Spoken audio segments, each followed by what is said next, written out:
In this lecture, I will discuss one of Egypt's most famous pharaohs, Ramses II, or Ramses the Great as he is also known, as well as the so-called Great Temple at Abydos that was built by his father, along with another enduring mystery, this time of the so-called Osirion, a strange underground temple whose origin and purpose are still not well understood.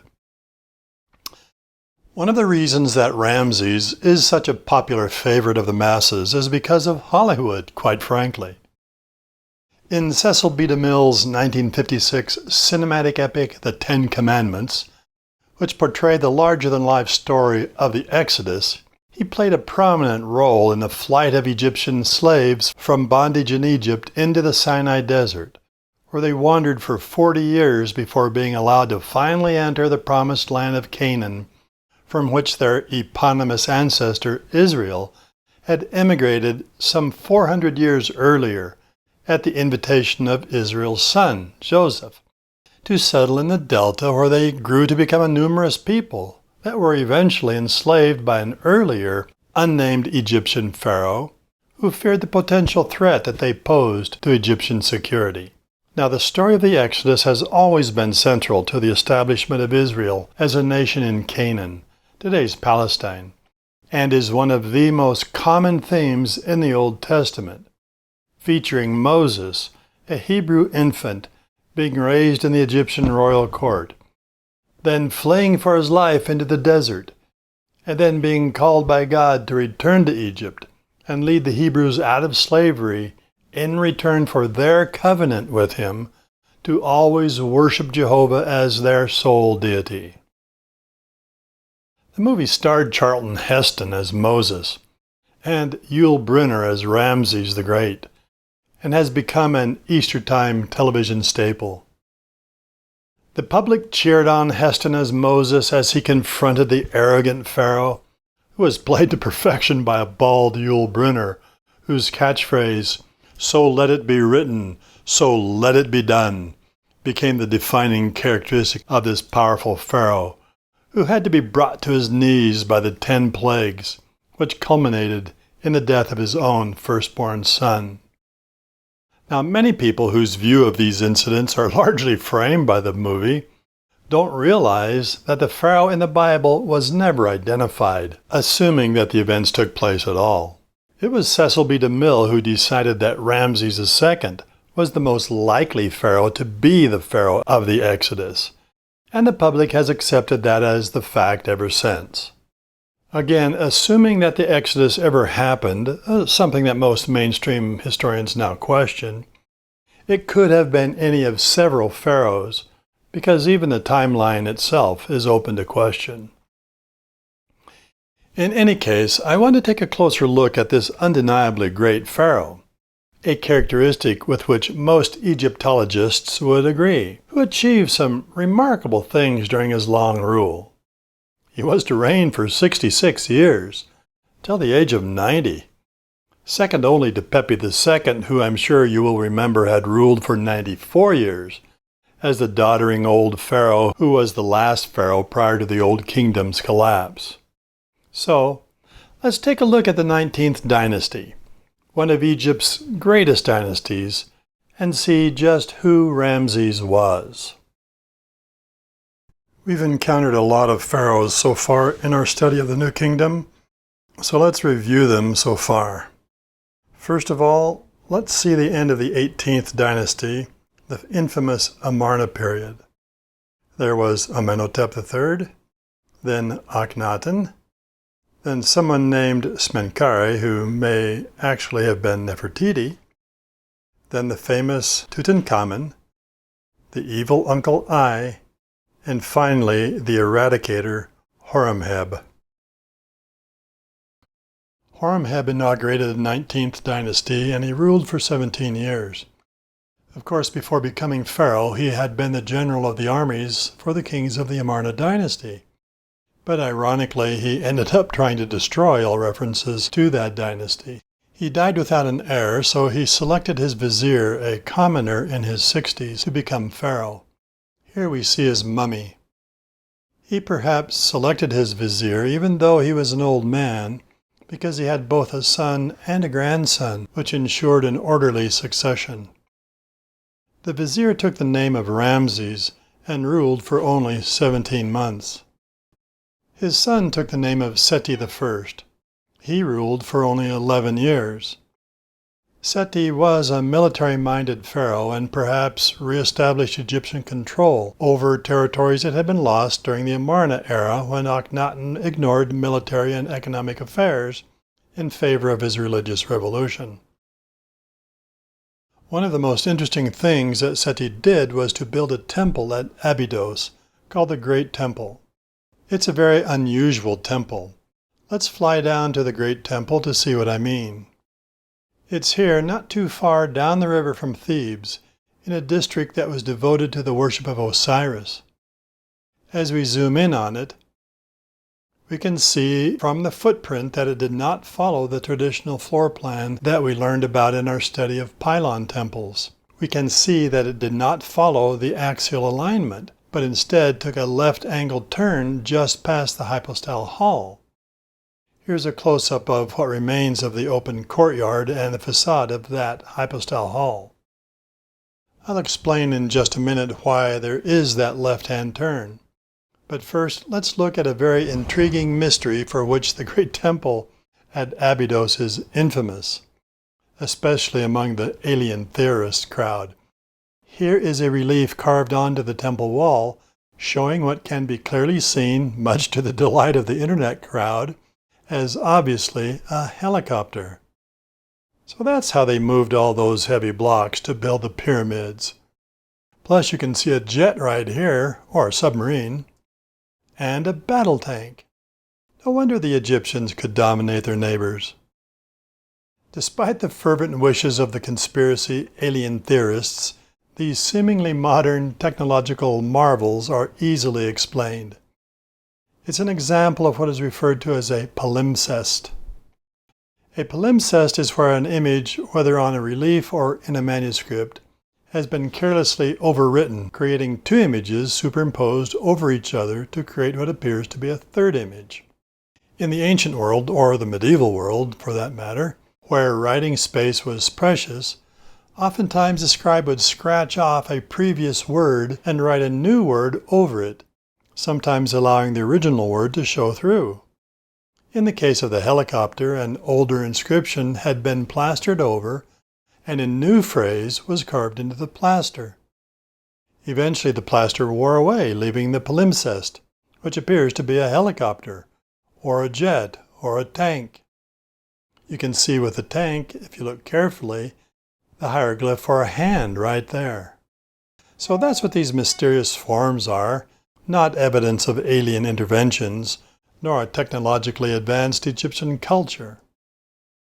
And just to raise the fringe group quotient a bit more, here's another favorite of that group, a relief at the Dendera Temple, which is located not too far from the Abydos Temple. As you can clearly see here, these two Egyptians are holding light bulbs. You can see a transformer here that's for generating the electricity, and the wires feeding power into the bulb, and the filament inside the bulb. So here's a modern-day recreation of the contraption. So that's why there's no soot on the ceilings of tombs or underground corridors. They were using electricity. Take that, Thomas Edison. Of course, these aren't light bulbs, and Egyptologists have other less esoteric explanations, which I won't go into here. Anyway, back to the Abydos Temple. Here is the floor plan. You can see that it takes a left-angled turn at the back of the hypostyle hall, instead of continuing on to a sanctuary in the traditional way. This view shows us how the entire temple would have looked originally, much of which is missing today.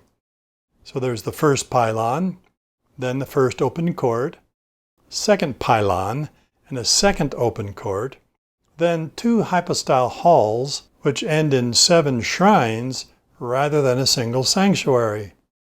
This is the facade of the first hypostyle hall with the open court in front of it. Then a wing of the temple that projects to the left.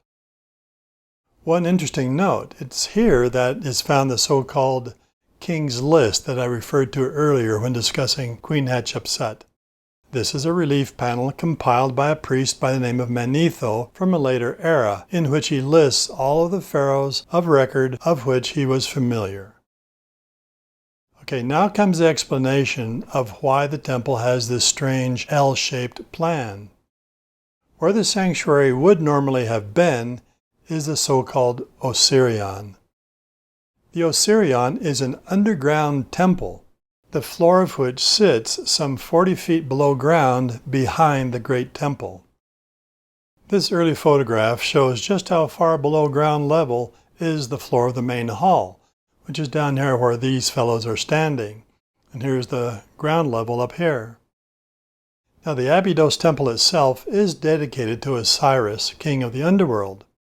The underground shrine was also dedicated to him, and it was probably built underground in recognition of his role as king of the underworld. Egyptologists today think the Egyptians may have believed that Osiris actually was buried here. In any case, this is a very strange temple. Here's an early floor plan drawn in 1914 that shows the layout of the temple. A rectangular structure with two long roofed chambers on the west and the east, a platform or island on which stand 10 huge granite pillars that would have held the roof, all surrounded by a moat. Its date is controversial, but it could possibly be one of the oldest stone buildings in history.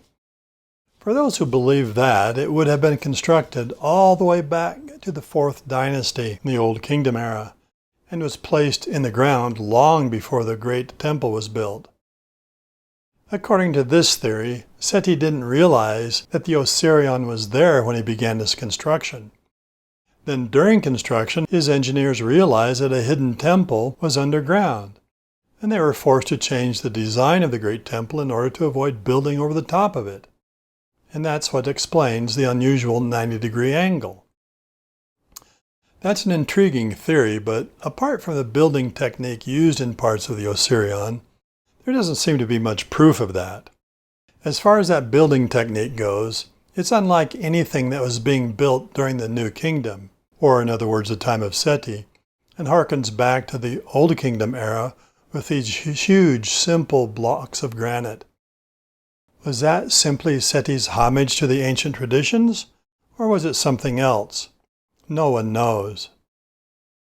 A more logical explanation is that the Osirion was planned as a part of the Great Temple complex, and it was Seti's builders that constructed it as part of the celebration of the worship of Osiris, to whom the temple itself was dedicated.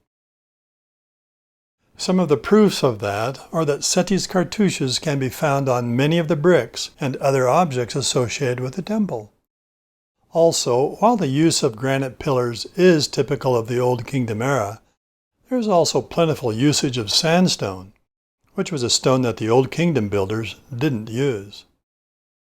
Whatever the answer, the building itself is an enigma that baffles researchers today in many ways. In form, it is a rectangular structure that lies completely below the ground and is reached by a sloping ramp that is located to the west of it. The level of the floor of the main hall, that's here and here, is some 40 feet below the level of the ground. The complex is comprised of 2 large chambers with gabled ceilings on the east and the west. The one on the west leads from the entrance ramp into the main hall. Strangely enough, though, the one on the east has no opening into it at all from any direction, so was never intended to be entered. One archaeologist believes that it was intended to be the sarcophagus of Osiris himself. The main hall is a raised platform or island that is surrounded by a moat of water with 2 rectangular recesses cut into the floor, as you can see here. These recesses may have contained altars originally. And then 10 huge granite pillars stand on this platform in order to hold up the roof, which was angled, the stones of which were made of granite. So 5 pillars on either side, you see them here, and get an idea of their size there. On either end of the platform is a set of stairs that lead 10 feet down into the water of the moat. So here in the model, a set of stairs here and there, here in this image and there in that image, but seemingly don't give access to anything. The symbolism of this island is that it may have been seen as the primordial mound and the moat as the waters of the primordial seas? Possibly. Seismic testing has suggested that the interior of the island actually has some sort of voids or cavities to which there are no known entrances. One researcher believes the island may thus contain rooms which have never been opened. The water of the moat itself is puzzling since no one seems to know where it comes from. It is apparently being fed by groundwater that flows from the West Desert eastward toward the Nile beneath the temple. Today its level can cover the island, as you can see here in this image, depending upon the level of the Nile River.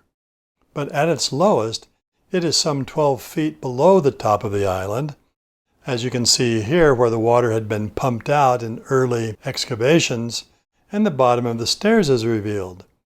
But they don't lead to any passages.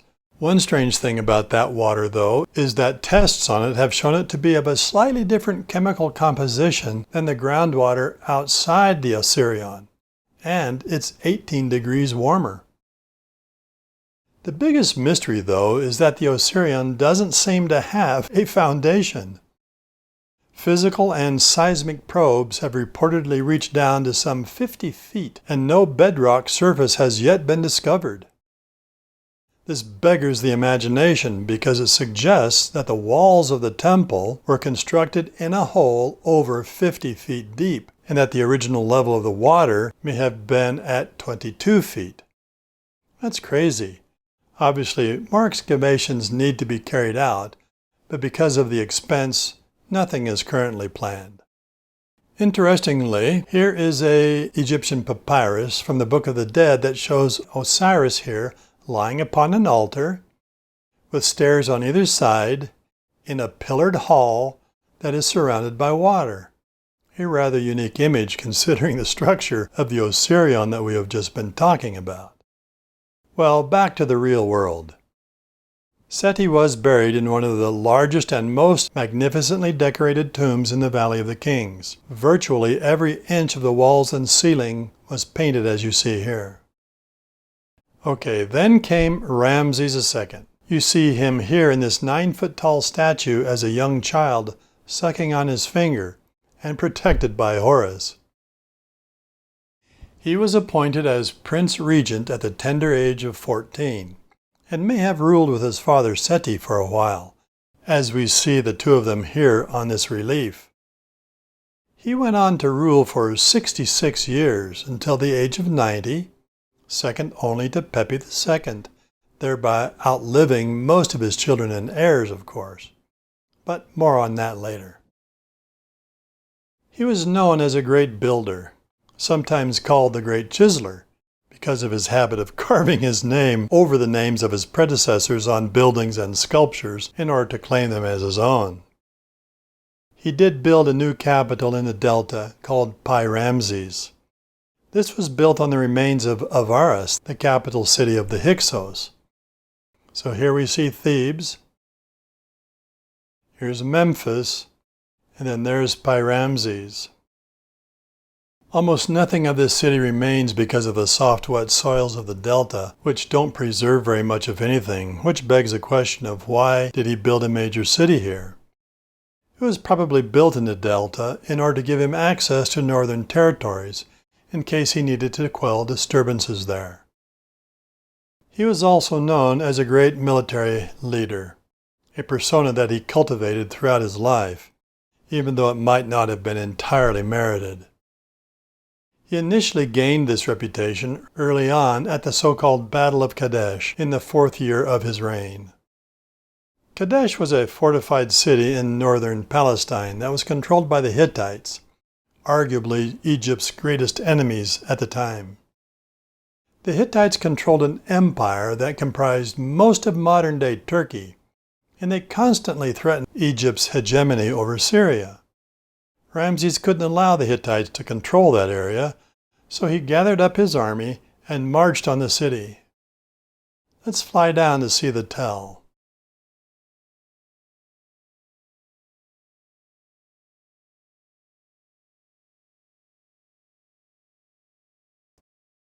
The battle that resulted is considered to be the largest chariot battle ever fought, involving some 5,000 or 6,000 chariots altogether. The battle ended up being a stalemate, but Ramses did bravely save an entire chariot division by his bold actions, when that division was surrounded and looked like it would be annihilated. Even though the Egyptians didn't win, Ramses bragged about it the rest of his life and had reliefs carved all up and down the Nile River Valley in which he depicted himself as the hero of a great triumph. An amusing observation by one Egyptologist. According to Egyptian records, they never lost a battle against an enemy. They just kept fighting closer and closer to home during a campaign. Ramses did build a remarkable shrine at a place now called Abu Simbel. This was a shrine in his honor that stood right on the banks of the Nile River, on the very most southern border of Egypt with Nubia, its neighbor to the south. It contained accounts of the Battle of Kadesh and was deliberately built there so that anyone passing on the river would be exposed to Ramses' personal propaganda. In our Google Earth map of Egypt, there's Memphis, the northern capital, and Thebes, the southern capital, and there is Abu Simbel far to the south. Let's fly down to see it on the banks of what is now known as Lake Nasser.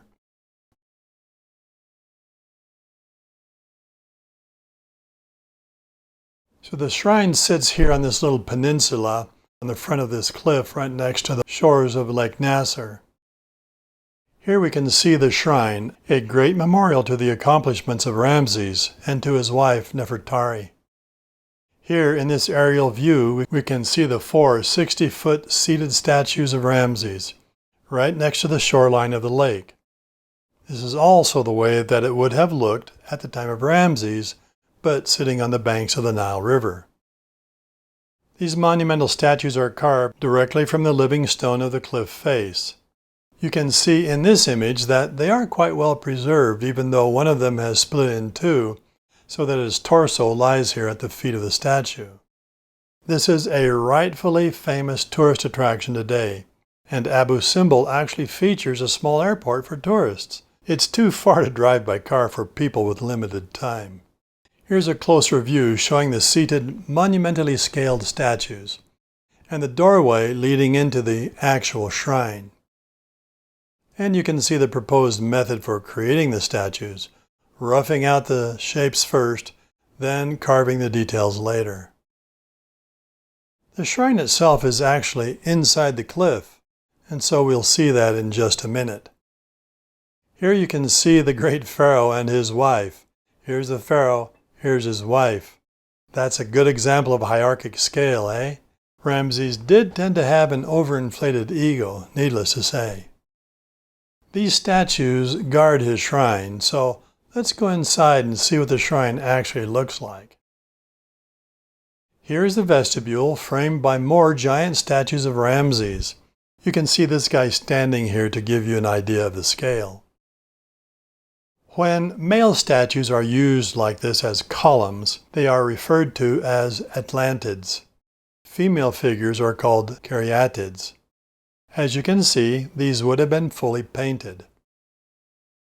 Beyond the vestibule is the antechamber, with reliefs of Ramses featuring the Battle of Kadesh and other things.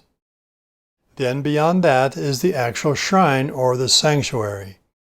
This is a small chamber in which sit 4 gods. They are all sun gods except for the one on the left. They are Ptah, Re-Herakti, Ramses, and Amun-Re. So Ramses sitting among his peers. The entire shrine was very carefully oriented to the rising sun on special days.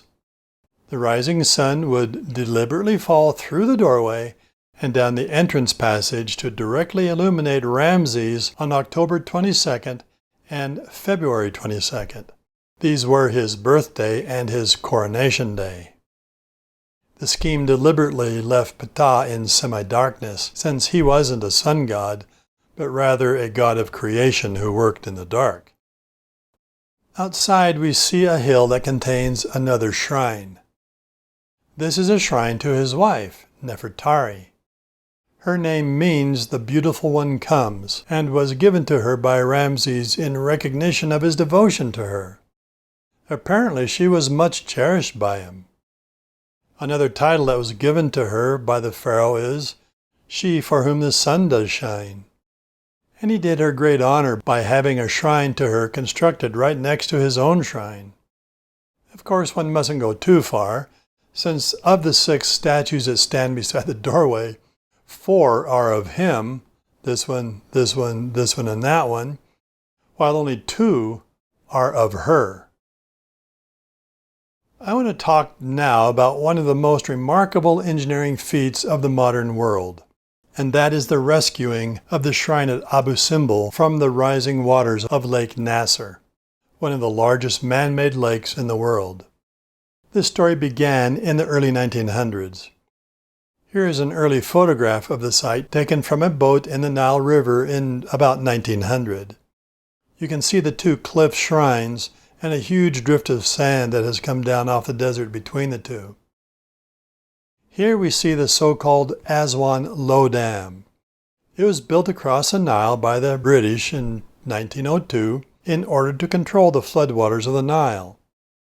Here in this photo you can see just 4 years later that the shrine was not impacted by the low dam. Then, in 1964, the Russians built the so-called Aswan High Dam up the river a few miles from the low dam. So here's the low dam, and the water backed up behind it. Here in this other view that's farther away, you can see the low dam, and then up the river a few miles is the high dam. This was a much larger project, as you can see in these photos. Here's a closer view of the high dam, the world's largest embankment dam. This was considered by the Egyptians to be a real boon to their country and to their economy, providing irrigation water year-round and hydroelectric power to the country. In the end, it proved to be something of a bad thing for the country, because by stopping the annual flooding of the Nile, it caused a variety of problems with water quality, silting of the river channel, and rising groundwater levels that threaten many monuments today. In any case, the most immediate threat was that the dam was expected to create one of the largest man-made lakes in the world, Lake Nasser, and with it to fill up the valleys south of it with water, thus inundating and destroying literally hundreds of archaeological sites forever. And the most important of these was the shrine at Abu Simbel. So let's pull back from the dam and see the extent of the lake and the location of Abu Simbel.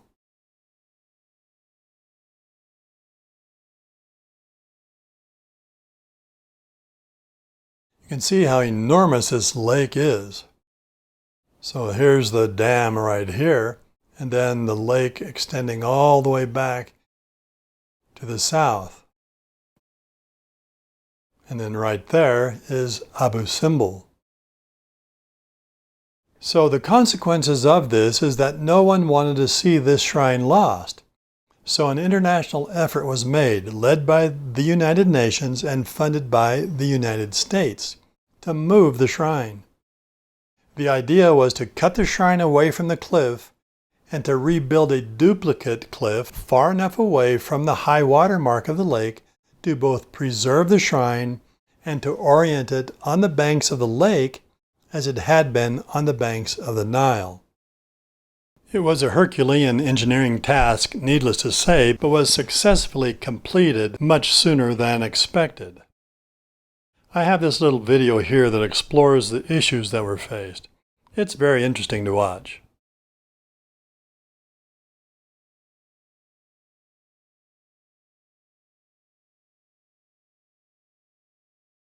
As well as putting the monument back together, the team faced the even bigger task of rebuilding the mountain around the temples.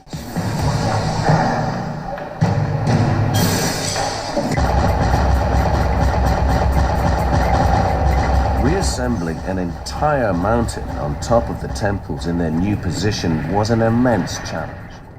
Piling truckloads of rock on top of the temples would be the easiest way, but this would crush the monuments.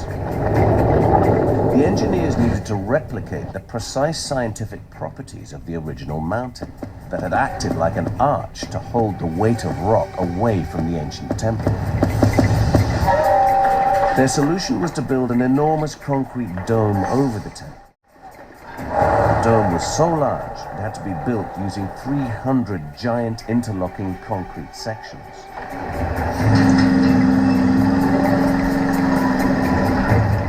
The dome would bear the full weight of mountain rock piled on top, protecting the temples below. The front of the cliff face would be reinstated block by block to ensure the temple and its surroundings looked as if they had never been moved.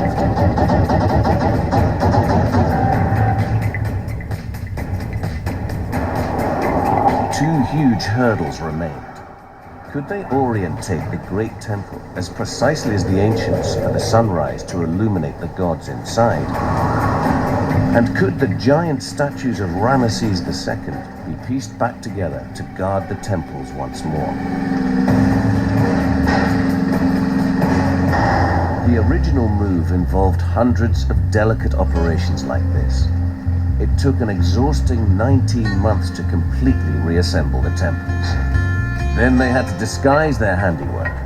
There were 10 kilometers of cuts between the temple blocks that all needed to be filled with mortar to cover up any signs of surgery. On the 31st of October 1968, 4.5 years after it had begun, and an astonishing 20 months ahead of schedule, the project was completed. Just as everyone had hoped, Abu Simbel was not only restored to its former glory, it looked as if the temples had never been moved. As you can see in these photos, the construction of the concrete dome was a monumental task. This photo shows how the two locations relate to each other. The model shows the original site below the water level of the two shrines, and then where they are located today in the exact orientation to the lake as the shrines were to the river originally. Another noted characteristic of Ramses was that he was a very energetic husband and prolific father. He had 8 royal wives, including Nefertari as his grade wife. Apparently 4 of them were his own daughters, plus 2 Hittite princesses. He also famously had 200 concubines in his harem.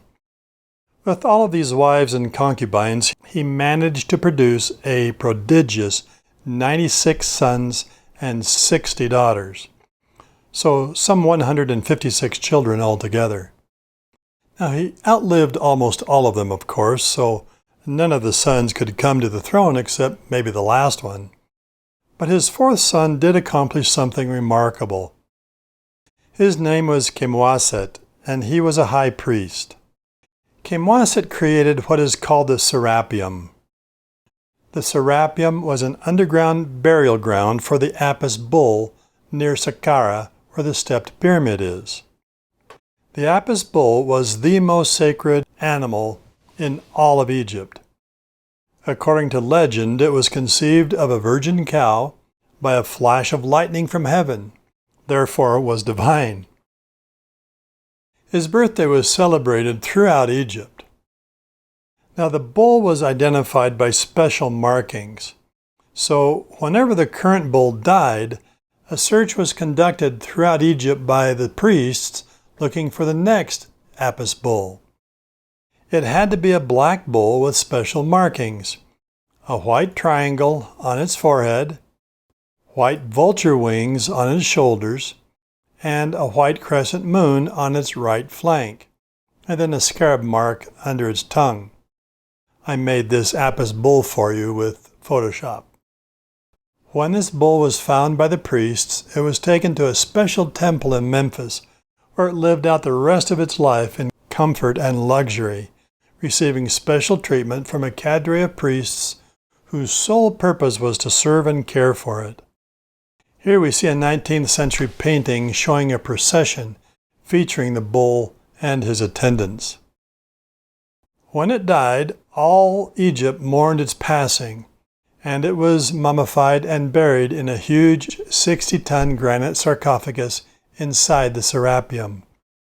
Here's an image of a mummified bull.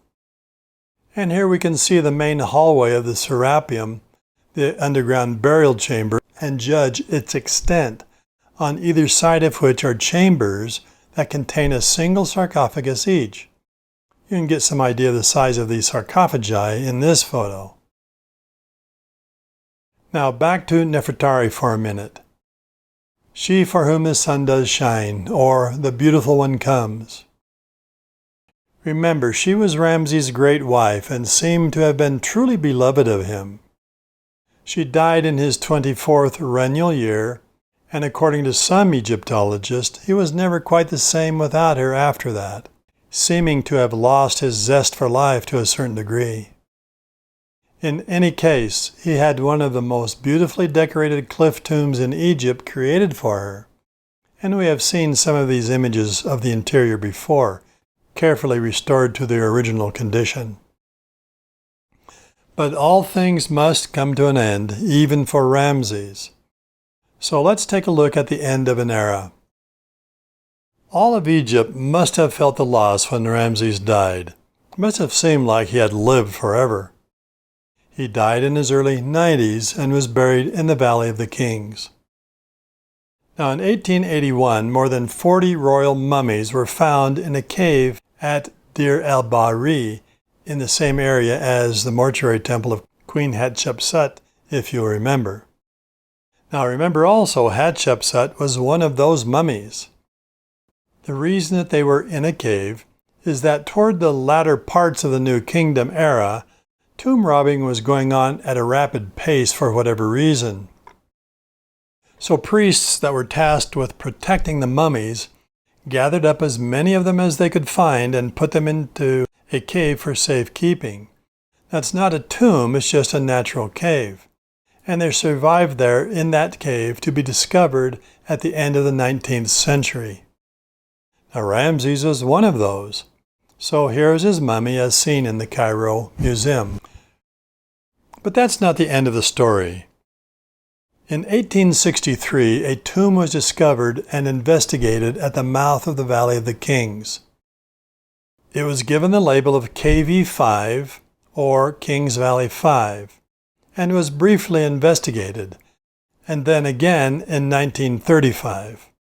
But it was found at the time to be packed to the ceiling with flood debris, so was never investigated past the entrance. This little video shows what happens when a flash flood from a desert storm strikes the dry terrain of Egypt.